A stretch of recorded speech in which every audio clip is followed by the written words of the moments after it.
Maki Rena!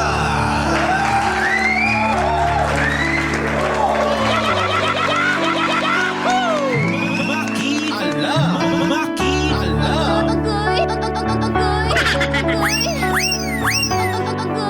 Agoy! 91.5 Win Radio. Halo, halo. Halo kay Ube, mga marikoy-parikoy, mga kapitbahay ko, pakilamero at pakilamera. Dito na naman, live na live nationwide, worldwide, and uniwide. At your service.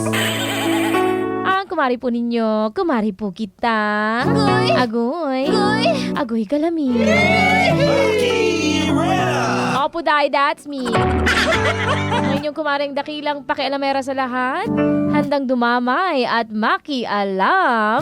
Maki Alam! Sa problema na may problema na ating mga kapitbahay.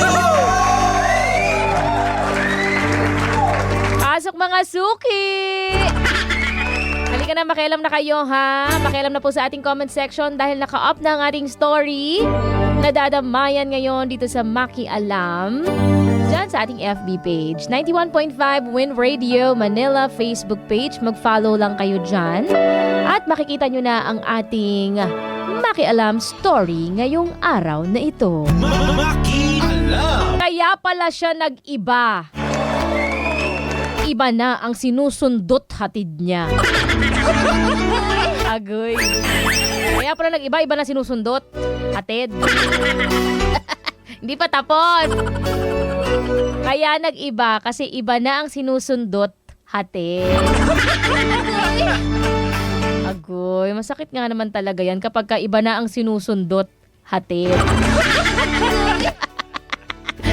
Agoy, sana all sinusundot hatid. O, eto na, damayin na natin si Vanji ng Caloocan ng ating istoryang papakialaman ngayon. Dito pa rin sa Maki Alam. Makialam na sa comment section mga kapitbahay at ako naman makikialam dito.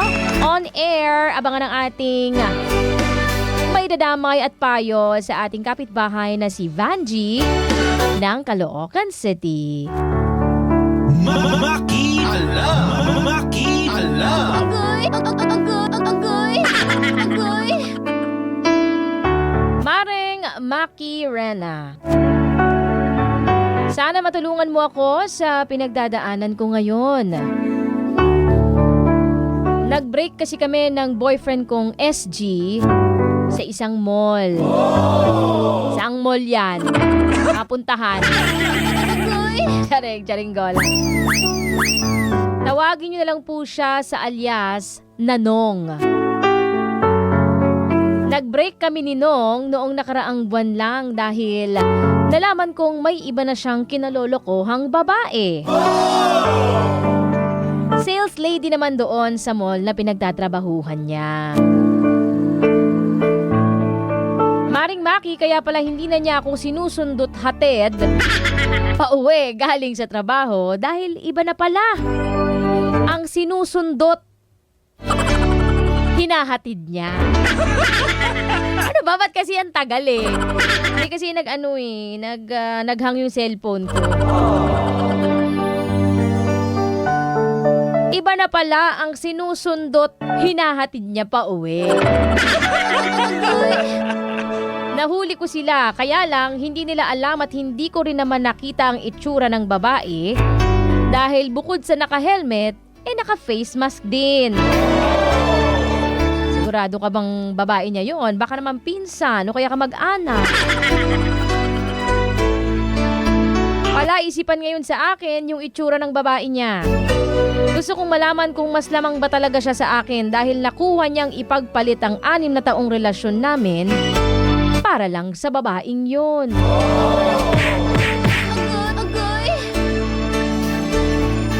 Masakit pa rin kasi sa akin hanggang ngayon, Maring Maki. Lalo na kapag naiisip ko yung sinabi niya sa akin bago kami maghiwalay. Sinabi niya sa akin na mas higit ang babaeng yon kaysa sa akin sa lahat ng bagay. Agoy.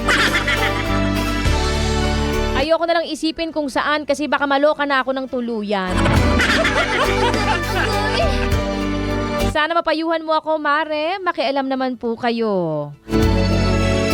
Vanji ng Caloocan City. Agoy! Agoy! Makialam! Makialam! Agoy! Naku, Vanji, hindi na importante pa na malaman mo kung sinong mas lamang sa inyong dalawa. Nakaloka ka eh. Gusto pa makita talaga yung itsura. Talagang gusto mo pasaktan sarili mo eh. Hindi na importante pa na malaman mo kung sinong mas lamang sa inyong dalawa nung pinalit niya. Ayun na nga eh. Yun na nga ang pinili niya eh. Oh, hindi pa ba sampal yun? Agoy! Yun na ang pinili niya eh. E di magsama silang dalawa. Ang mahalaga niyan, nakalaya ka na mula sa panloloko ng jowa mong yan. Oh, alam ko masakit. Oh, masakit talaga yan eh. 'Di ba kasi 6 years eh. Masakit lang kasi nga 6 years kayo. Tapos parang ganun-ganun lang niya binitawan, 'di ba? Ang dali lang. Wala nga yata talaga sa tagal yan eh, no? Wala eh, ganun talaga eh. Hindi meant to be, Mare. Kailangan natin tanggapin yun eh. Alam ko masakit pero kailangan mong tanggapin. Ang mas mabuting gawin ngayon, makinig ka mabuti sa akin, Mare, ha? Ang mas mabuting gawin ngayon ay mag-focus ka na muna sa sarili mo, Mare. Para mawala-wala yung yung insecurities mo sa katawan. Kasi, pinili na nga niya yun. Tinan mo, parang curious na curious ka pa kung ano itsura, kung sino mas lamang. Bakit pa? Bakit pa? Diba? Bakit? Mag-focus ka na muna sa sarili mo, Mare, para mawala yung insecurities mo sa katawan. Kasi, malamang, ayan ang nararamdaman mo ngayon. Kahit hindi mo man aminin sa akin yan ngayon, alam kong diyan sa sarili mo, deep down inside you.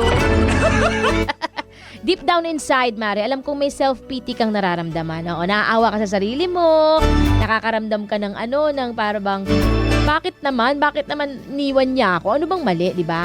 Papatanong ka sa sarili mo, bakit? Bakit hindi na ako? Ano bang kulang? Ano bang wala sa akin, di ba? Ano bang mali sa akin? Pero in fact, ang totoo niyan, Mare, walang mali sa'yo. Walang mali sa'yo, Mare. Mali ka lang ng taong minahal at pinili. Meron man ako maipapayo sa'yo, lagi at lagi, Mare, ha? Mahalin ang sarili, piliin ang sarili, para eventually ma-attract mo rin ang mga taong ikaw ang pipiliing makasama at mahalin sa huli. Diba? Magloko man sila, problema na nila yon. Ang importante, okay ka. Mawala man sila, okay ka. Ang importante, hindi ka mawala. Okay, Maring Vanji, yun lang ang madadamay ko sa'yo, ha? Kailangan matatalak, hanas kuda ko sa'yo. Ewan ko lang sa ating mga kapitbahay kung ano bang hanas kuda nila dyan. Pero for sure, yan din ang masasabi nila sa'yo. Focus ka na muna sa sarili mo, Mare, ha? Huwag ka maghahanap ng panibago para lang gumante. Naku, hindi yan nakaka-fresh, hindi nakaka-mature. Panibagong problema lang yan, Mare, ha? Mas mainam pa rin na ayusin mo ang sarili mo. Mag-focus ka sa sarili mo, unahin mo ang sarili mo para ma-attract mo yung mga taong ikaw ang mamahalin at pipiliin sa huli. Inaitay, kapitbahay, T1. Ayan po si Vanji ng Caloocan City. Ano mga kapitbahay, meron ba kayo may dadamay? Abay, makialam na sa ating comment section, sa ating FB page, 91.5 Win Radio Manila Facebook page. Makialam po sa ating comment section, hanapin nyo lang yung ating title ngayon na kaya pala siya nag-iba, iba na ang sinusundot hatid niya. Yan, si Vanji ng Caloocan, ha? Ayan, sa atin naman mga kapitbahay na meron din pinagdaraanan sa buhay at gusto ninyong aking pakialaman. Makialam! Abay, willing naman akong makialam dyan.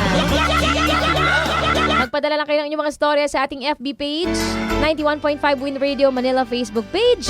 Okay naman, rekta kayo sa aking FB page, DJ Maki Rena on Facebook. That's DJ M-A-K-I-R-E-N-A. DJ Maki Rena on Facebook. Mag-follow lang kayo at mag-message na inyong mga storya or pati na rin sa ating email, djmakirena@gmail.com.